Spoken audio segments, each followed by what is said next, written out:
ఒకవైపున America first అంటూ Trump చేస్తున్నటువంటి హడావిడి నేపథ్యం, రెండో పక్కన H1B వీసాల వ్యవహారం, వీటన్నిటి నేపథ్యంలో జాతిని ఉద్దేశించి ప్రధానమంత్రి నరేంద్ర మోడీ ప్రసంగంలో కీలకమైనటువంటి అంశం నాగరిక్ దేవోభవ నినాదంతో ముందుకెళ్తున్నాం. అంటే ఆ ఎదవలకి నాగరికత తెలియదు అని చెప్పడమా? రోజువారీ జీవితంలో మనం అనేక విదేశీ వస్తువులు వాడుతున్నాం, వీటి వాడకం తగ్గించాలి, భారత్లో తయారైన వస్తువులే మనం వాడాలి, అంతే తప్పించి వాటిని బహిష్కరించట్లేదు. దేశ ప్రజలంతా స్వదేశీ మంత్రం పాటించాల్సిన అవసరం ఉంది, ప్రతి పౌరుడు స్వదేశీ ప్రతిజ్ఞ తీసుకోవాలి అని దేశ ప్రజలకి మోడీ పిలిపించారు. సెప్టెంబర్ 22 నుంచి జీఎస్టీలో మార్పులు అమల్లోకి రానున్న నేపథ్యంలో జాతిని ఉద్దేశించి ప్రసంగించినట్టే చెప్పారు, అంతే తప్పించి అమెరికా నేపథ్యంలో కాదు అన్నటువంటి కాన్సెప్ట్ ఇక్కడ హైలైట్ చేశారు.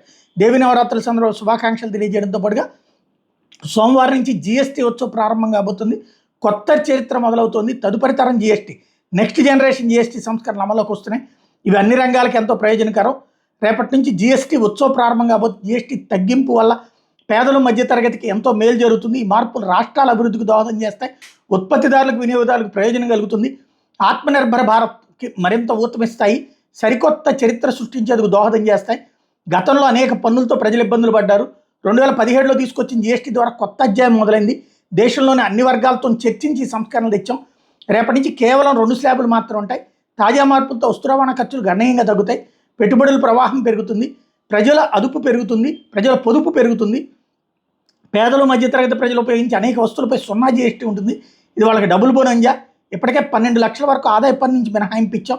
జీఎస్టీ సవరణతో ఇప్పటి వరకు 12% పరిధిలో 99% వస్తువులు 5% పరిధిలోకి వచ్చాయి. రేపటి నుంచి నిత్యావసర వస్తువుల ధరలు తగ్గనున్నాయి. ఆరోగ్య బీమా, ఔషధాల ధరలు తగ్గుతాయి. హోటల్ సేవల మీద పన్నులు తగ్గించే జీఎస్టీతో 1 నేషన్ 1 ట్యాక్స్ స్వప్నం సాకారమైంది అంటూ చెప్పుకొచ్చారు. ముందు అందరూ భావించింది ఏంటంటే అమెరికా అంశాన్ని బేస్ చేసుకుని మాట్లాడతారు నరేంద్ర మోడీ అన్నటువంటిది భావించారు. కాకపోతే ఆ అమెరికాని దృష్టిలో పెట్టుకునినే మన ఆర్థిక వ్యవస్థ మనకి డెవలప్ అయితేనే అక్కడ దెబ్బతింటుంది.